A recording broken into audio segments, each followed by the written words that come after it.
Board के द्वारा 13 जनवरी को जारी की गई थी, जिसमें आगर नगर पालिका को ये निर्देश दिए गए थे कि वो इस जन सुनवाई कार्यक्रम की व्यापक प्रचार प्रसार करे।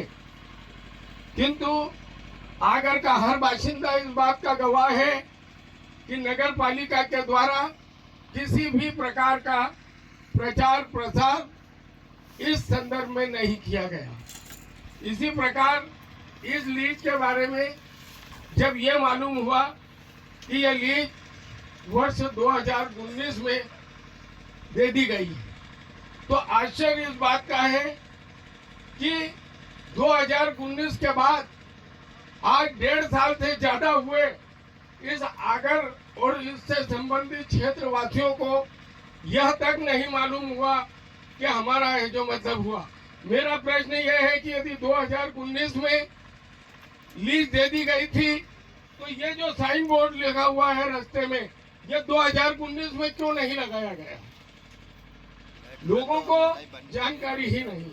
अब मुद्दे की बात जिस पर्पज से आप आए हैं, तो प्रदूषण से संबंधित बात है।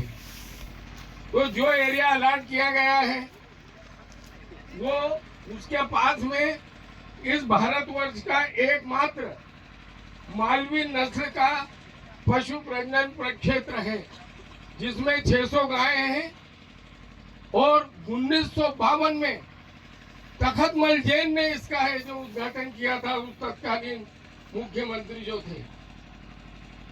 वहां पर 600 गायें रहती है। वर्षा काल में यह चरागाह के रूप में उपयोग आता है। अभी भी आपको गायें चरती दिख जाएगी। माधव गौशाला ज्योतिरादित्य सिंधिया के परदादा ने यहाँ पर स्थापित की थी 1975 में। उसकी 600-700 गायें भी का भी लिए ये है जो मतलब वर्ष भर में 7-8 महीने चरागाह के रूप में उपयोग आता है। समीपस्थ ग्राम पूरा साहबनगर है, जहाँ पर बस्ती है, और जो अलॉट भूमि की गई है उसके बिल्कुल समीप स्कूल भी शासकीय लगता है। इसके अलावा मेन रोड है और बड़ा तालाब का जो इतिहास है वो 1000 वर्ष प्राचीन है। 400 बीघा क्षेत्रफल का है। भोपाल के बाद यही एक तालाब है जो कि यहाँ के आसपास के 10 किलोमीटर परिधि के जल स्रोतों को पूरा बनाए रखता है। गर्मी के दिन में भी इस आगर नगर में इस तालाब के वजह से कभी है जो पेयजल का संकट नहीं हुआ।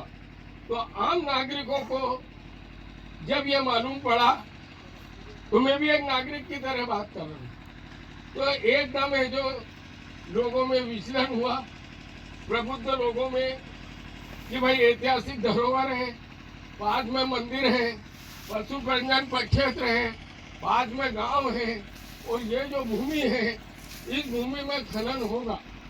अब लेटराइट, भाई लेटराइट क्या होता है, इस लेटराइट खनन के क्या प्रभाव पड़ सकते हैं, मतलब कहीं कोई जानकारी नहीं। और मैं ये चाहूंगा कि अभी आप भी है जो बताएं कि भाई लेटराइट क्या होता है, लेटराइट का जो खनन होगा उसमें किस प्रकार की गतिविधि होगी, उससे कितना ध्वनि प्रदूषण होगा, कितना है जो मतलब धूल उड़ेगा, और क्या क्या है प्रावधान और प्रस्तावना में अपन जाने नहीं चाहते हैं।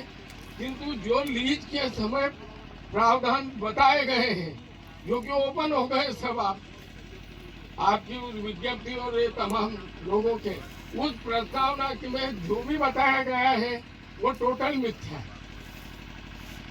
ये बता दिया गया कि यहाँ से 10 किलोमीटर में कोई खदान नहीं है, जबकि यहाँ से 1.5 किलोमीटर में खदानों का अंबार लगा हुआ है। इस आकर बेन गंगा क्या होती है?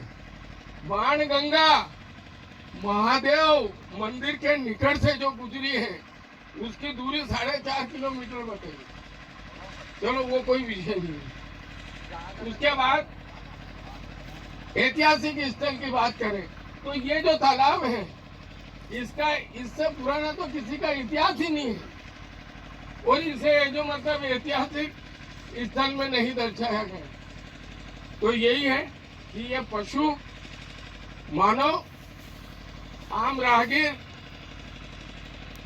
और इन सब के लिए समस्या के साथ ही इनके ऊपर पड़ने वाले दुष्प्रभाव के कारण आम लोगों में इसका विरोध है और आम लोगों के साथ हम भी खड़े हैं। धन्यवाद।